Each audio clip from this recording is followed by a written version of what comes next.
और दोस्तों YouTube channel को सब्सक्राइब कर क्लिक ब्लैक को प्रेस कर दें ताकि थोड़ा नोटिफिकेशन आपको मिलते रहे जेबी सेवर बैंक प्रमोशन से मन से। हमें यहाँ बात करें जेबी का Indian economy and Indian financial management IND-IFM है। यूनिट नंबर 2 है, सेक्टर्स ऑफ इंडियन इकोनॉमी पढ़ रहे हैं हम लोग। एक छोटा अनाउंसमेंट करना है वीडियो को स्टार्ट करने से पहले। यहाँ हमारे पास दो तरह की कोर्सेज है, एक की जो वैलिडिटी है 6 महीने की और दूसरे की जो वैलिडिटी है वो है लाइफ लॉन्ग वैलिडिटी है आपकी। ठीक है, दोनों जगह आपको वीडियो लेक्चर कोर्सेज मिल जाएगी, केस स्टडी की वीडियो मिल जाएगी, क्वेश्चन बैंक मिल जाएगा, मॉक टेस्ट मिल जाएगा, रिवीजन नोट्स मिल जाएगा। कोई भी करिए, इंडियन इकोनॉमी करिए, प्रिंसिपल्स करिए, अकाउंटिंग करिए, रिटेल बैंकिंग करिए, सभी के दाम यहाँ 1000 रुपये है और यहाँ सभी के दाम यहाँ पे 2000 रुपये। अगर कॉम्बो पैक करते हैं तो इसका दाम यहाँ पे 2500 रुपये और यहाँ दाम है 4000 रुपये। अब आइए इकोनॉमिस्ट। तो इकोनॉमिस्ट जो है, क्या समझते हैं आप इकोनॉमिस्ट? इकोनॉमिस्ट हम उसको बोलते हैं जो इकोनॉमी की स्टडी करता है बेसिकली। ठीक है, इकोनॉमिस्ट के हिसाब से पूरे दुनिया में इन्होंने डिवाइड किया है इकोनॉमी को, 3 भागों में इन्होंने इकोनॉमी को डिवाइड किया है। ठीक है, 3 पार्ट्स में। अब कौन कौन सा पार्ट्स है? पहला हो गया प्राइमरी सेक्टर, दूसरा हो गया सेकेंडरी सेक्टर, तीसरा हो गया टर्सरी सेक्टर। ये बेसिकली प्राइमरी है। ठीक है, बाद में क्या हुआ है कि टर्सरी सेक्टर को फिर से उन्होंने डिवाइड किया है 2 भागों में। तो टर्सरी सेक्टर जो हो गया उसमें एक भाग आ गया क्वाटरनरी सेक्टर और दूसरा भाग आ गया क्वीनरी सेक्टर। अभी सभी क्या होता है हम लोग इसके बारे में डिटेल में पढ़ेंगे आगे चल के। ठीक है, अब आइए सबसे पहला है प्राइमरी सेक्टर को समझते हैं। तो बेसिकली ये प्राइमरी सेक्टर होता है उस तरह का सेक्टर को हम बोलते हैं जो कि इंक्लूड करेगा सारे के सारे इकोनॉमिक एक्टिविटीज़। ठीक है, ये क्या इंक्लूड कर रहा है? सारे के सारे इकोनॉमिक एक्टिविटीज़ को इंक्लूड करेगा जहाँ पे डायरेक्ट यूज हो रहा होगा नेचुरल रिसोर्सेज को। क्या हो रहा है? डायरेक्ट यूज हो रहा होगा नेचुरल रिसोर्सेज। तो बेसिकली प्राइमरी सेक्टर उस सेक्टर को बोलते हैं जो कि डायरेक्टली, प्राइवेट सेक्टर उस सेक्टर को बोलते हैं जो कि इंक्लूड करते हैं हम उसे जहाँ पे इकोनॉमिक एक्टिविटीज़ डायरेक्टली इंक्लूड होती हैं ना। तो प्राइवेट सेक्टर उस सेक्टर को हम बोलेंगे जो इंक्लूड करेगा वो सारा का सारा इकोनॉमिक एक्टिविटीज़ जहाँ पर डायरेक्ट तरीके से नेचुरल रिसोर्सेज का यूज हो रहा है। उदाहरण के तौर पर हो जाएगा एग्रीकल्चर, उदाहरण के तौर पर हो जाएगा फॉरेस्ट्री, उदाहरण के तौर पर हो जाएगा फिशिंग, उदाहरण के तौर पर हो जाएगा फ्यूल्स, मेटल्स और मिनरल्स। ठीक है, अब आइए अगर किसी प्रकार का ये एग्रीगेरियन इकोनॉमी है, अगर मान लेते हैं किसी प्रकार का ये एग्रीगेरियन इकोनॉमी एग्जिस्ट करता है जहाँ पे एग्रीकल्चर सेक्टर जो होगा वो one of the key sector है। ठीक है, जो कि प्रोवाइड करेगा कम से कम आपको एटलीस्ट 50% का कंट्री का नेशनल रेवेन्यू और लिवलीहुड। ठीक है, तो बोलते हैं एग्रीगेरियन इकोनॉमी हम वहाँ बोलते हैं जहाँ पे एग्रीकल्चर सेक्टर एक आपका की सेक्टर होता है और ये आपको प्रोवाइड करेगा कम से कम 50% का देश का नेशनल रेवेन्यू। ठीक है, और लिवलीहुड कितना प्रोवाइड करना होगा? 50%। कोई भी सेक्टर को आप तभी बोल सकते हैं प्राइमरी सेक्टर है, सॉरी कोई भी सेक्टर को आप तभी बोल सकते हैं एग्रीगेरियन सेक्टर है अगर वहाँ से एग्रीकल्चर सेक्टर से मान लीजिए 50% का देश का रेवेन्यू GDP के फॉर्म में लिवलीहुड आता हो। प्राइमरी सेक्टर जो मैंने आपको बताया कंस्टिट्यूट करता है, इसमें आपका एग्रीकल्चर भी हो जाएगा, फॉरेस्ट्री हो जाएगा, फिशिंग हो जाएगा, फ्यूल्स हो जाएगा, मेटल्स हो जाएगा, मिनरल्स हो जाएगा। ठीक है, अब आइए सेकेंडरी सेक्टर में। तो सेकेंडरी सेक्टर बोलता है कि ये इंक्लूड करता है सारा का सारा इकोनॉमिक एक्टिविटीज़ जहाँ पे इन्वॉल्व करता है प्रोसेसिंग करना रॉ मटेरियल्स को। क्या इन्वॉल्व करता है? प्रोसेसिंग करना रॉ मटेरियल्स को, और ये एक्सट्रैक्ट किया जाता है प्राइमरी सेक्टर से जिसे कि हम इंडस्ट्रियल सेक्टर बोलते हैं। ठीक है, तो बेसिकली क्या बोलना चाहता है कि ये इंक्लूड करता है सारा सारा इकोनॉमिक एक्टिविटीज़ जहाँ पे प्रोसेसिंग करते हैं रॉ मटेरियल्स को ताकि फाइनल गुड्स बना सकें। एंड रॉ मटेरियल्स कहाँ से आ रहा है? प्राइमरी सेक्टर से आता है, इसे हम बोलते हैं इंडस्ट्रियल सेक्टर। अब जो मैन्युफैक्चरिंग इसका पार्ट हो गया, चाहे हम इसे मैन्युफैक्चरिंग सेक्टर भी बोलते हैं, और उसके जितने भी सब सेक्टर होते हैं वो अगर लार्जेस्ट एम्प्लॉयर हो, जैसे वेस्टर्न डेवलप्ड कंट्री का मैन्युफैक्चरिंग सेक्टर जो सबसे बड़ा एम्प्लॉयर है, यानी सबसे बड़ा लोगों को रोजगार देने वाला क्षेत्र है मैन्युफैक्चरिंग आपका वेस्टर्न डेवलप्ड इकोनॉमीज में। ठीक है, अगर आप बोलते हैं कि एक इंडस्ट्रियलिस्ट इकोनॉमी है आप, ठीक है, अगर आप बोलते हैं कि आपका एक देश एक इंडस्ट्रियलिस्ट इकोनॉमी है, इसका मतलब सेकेंडरी सेक्टर जनरेट करता है कम से कम देश का half of the national GDP। कितना जनरेट करता है? देश का आधा परसेंट, यानी 50% ऑफ नेशनल GDP जनरेट कर रहा है, और साथ ही साथ उसका एम्प्लॉयमेंट भी जनरेट कर रहा है, यानी लिवलीहुड जनरेट कर रहा है। 50% लोगों को रोजगार दे रहा है देश का और 50% GDP में कंट्रीब्यूट करता है। अब हम बात करेंगे टर्सरी सेक्टर के। तो ये सेक्टर जो है इंक्लूड करता है सारा का सारा इकोनॉमिक एक्टिविटीज़ जो कि प्रोड्यूस करेगा सर्विसेज। क्या प्रोड्यूस करता है? सर्विसेज। सेक्टर इंक्लूड करता है सारे सारे इकोनॉमिक एक्टिविटीज़ जो कि प्रोड्यूस करता है सर्विसेज। उदाहरण के तौर पर हो गया education, health care, banking, communication. ठीक है, ये ऐसा चीज़ है जिसको आप देख नहीं सकते, नहीं छू सकते हैं, राइट। ये चीज़ हो गया टर्सरी सेक्टर में आता है।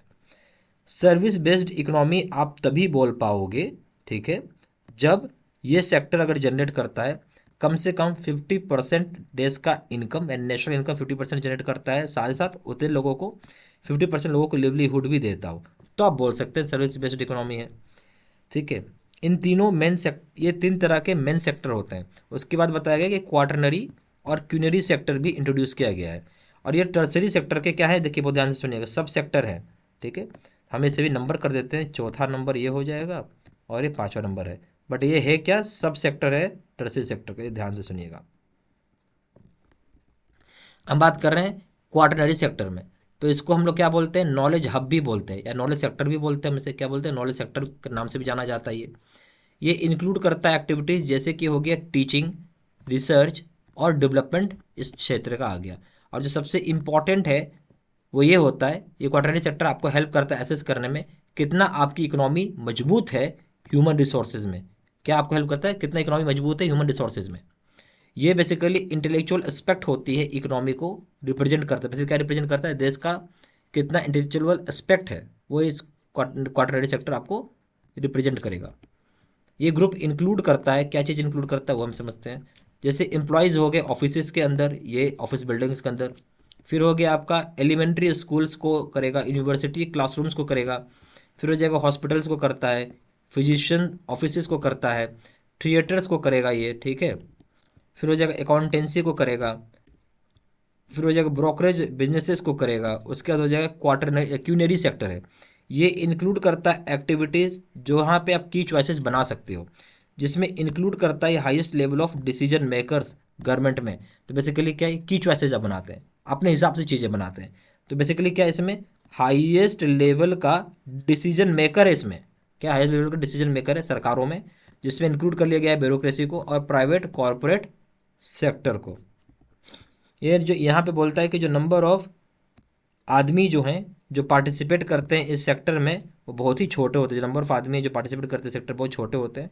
और इनको हम ब्रेन के रूप से जानते हैं। क्या किस रूप से जानते हैं, ब्रेन के रूप से जानते हैं, जो इस देश की, भारत की या किसी भी देश, नॉट भारत, किसी भी देश की इकोनॉमी को या जिसको बोले सोशो इकोनॉमिक परफॉर्मेंस के जिम्मेवार हैं। वो मतलब इनके ऊपर जवाबदेही है, जिम्मेवार है, जो भी आप बोलना बोलो, इनको हम लोग ब्रेन बोलते हैं क्योंकि बहुत छोटे पोर्शन है और यही लोग डिसीजन मेकर हैं, सरकार हो चाहे प्राइवेट कंपनीज हो चाहे प्राइवेट कॉर्पोरेट सेक्टर हो।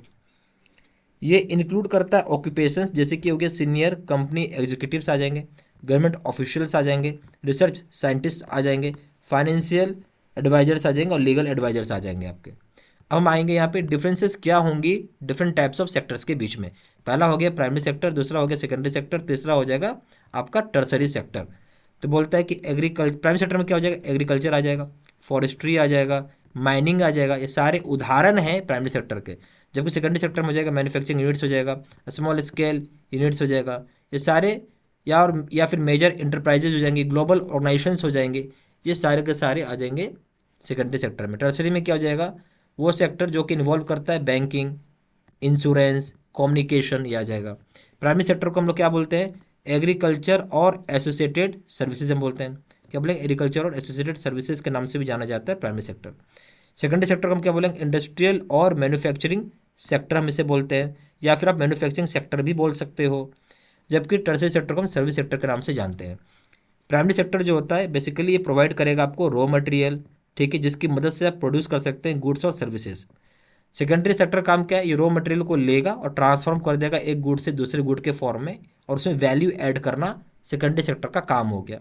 टर्सरी सेक्टर का काम क्या है, ये ऑफर करता है वैल्यूएबल सर्विसेज आपको देगा। ठीक है, प्राइमरी सेक्टर हो चाहे सेकेंडरी सेक्टर, दोनों को वैल्यूएबल सर्विसेज देता है। प्राइमरी सेक्टर ज़्यादातर अनऑर्गेनाइज्ड होती हैं, ठीक है, और मोस्ट ऑफ टाइम्स जो होता है पुराने ज़माने का मेथड ये एम्प्लॉय करते हैं। जबकि सेकेंडरी सेक्टर ऑर्गेनाइज्ड होती हैं और एम्प्लॉय करती हैं ज़्यादा efficient method of production. Tertiary sector देखेंगे तो ज़्यादा ही ऑर्गेनाइज्ड होती हैं और ये यूज़ करती है एडवांस्ड लॉजिस्टिक टेक्निक्स ताकि कैरी आउट कर सके अपना काम को या टास्क को। ज़्यादा डेवलप्ड इकोनॉमीज में जाएंगे और कंपेयर करेंगे, नॉट डेवलप सॉरी, अगर कम जो डेवलपिंग इकोनॉमीज है जिसमें भारत भी एक डेवलपिंग इकोनॉमी ही है, तो ये सेक्टर ज़्यादातर लोगों को एम्प्लॉयमेंट देता है, लार्ज पोर्शन को वो देता है आपको खेती में, यानी एग्रीकल्चर में, या चाहे बोल सकते हैं प्राइमरी सेक्टर में ज़्यादातर लोगों को रोजगार देता है। ये डेवलपिंग इकोनॉमी का निशानी है जिसमें भारत भी आता है अगर कंपेयर करते हैं डेवलप्ड इकोनॉमी से। ठीक है, अगर सेकेंडरी सेक्टर में जाएंगे तो सेक्टर को चाहिए पार्टिकुलर सेट ऑफ टैलेंट चाहिए, ठीक है। और एम्प्लॉयमेंट रेट जो होता है उसी के हिसाब से इक्विलिब्रियम में रहता है। टर्शियरी सेक्टर क्या है? ये सेक्टर जो है एम्प्लॉयमेंट शेयर के ऊपर बात करता है, जो कि इस सेक्टर में जो एम्प्लॉयमेंट शेयर है जो कि अभी बहुत ड्रामेटिकली तरीके से रिसेंट ईयर में बढ़ गया है, भारत भी उसमें से एक है। अब हमारे पास यहाँ दो तरह के कोर्सेज है जीआईबी की, ठीक है। एक जो है यहाँ पे आप देखेंगे जो है कि 6 महीने की वैलिडिटी का कोर्स है, दूसरा जो है यहाँ पे लाइफ लॉन्ग वैलिडिटी का कोर्स है। दोनों जगह आपको वीडियो लेक्चर कोर्सेज मिल जाएंगे, केस स्टडी का वीडियो मिल जाएगा, क्वेश्चन बैंक मिल जाएगा, मॉक टेस्ट मिल जाएगा और रिवीजन नोट्स मिल जाएगा।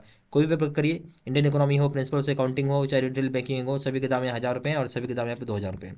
अगर आप कॉम्बो पैक लेते हो इसका दाम है 2500 रुपये और इसका दाम है यहाँ पे 4000 रुपये। जहाँ जानकारी के लिए फोन भी कर सकते हैं, फोन नंबर है 9508536524 या फिर वेबसाइट में जाकर डायरेक्ट ऑनलाइन ऑर्डर प्लेस कर सकते हैं। Website www.jbcbmedigi.com, email ID 6 gmail.com, सारी इन्फॉर्मेशन मैंने इसी वीडियो के डिस्क्रिप्शन बॉक्स में डाल दिया। Thank you very much.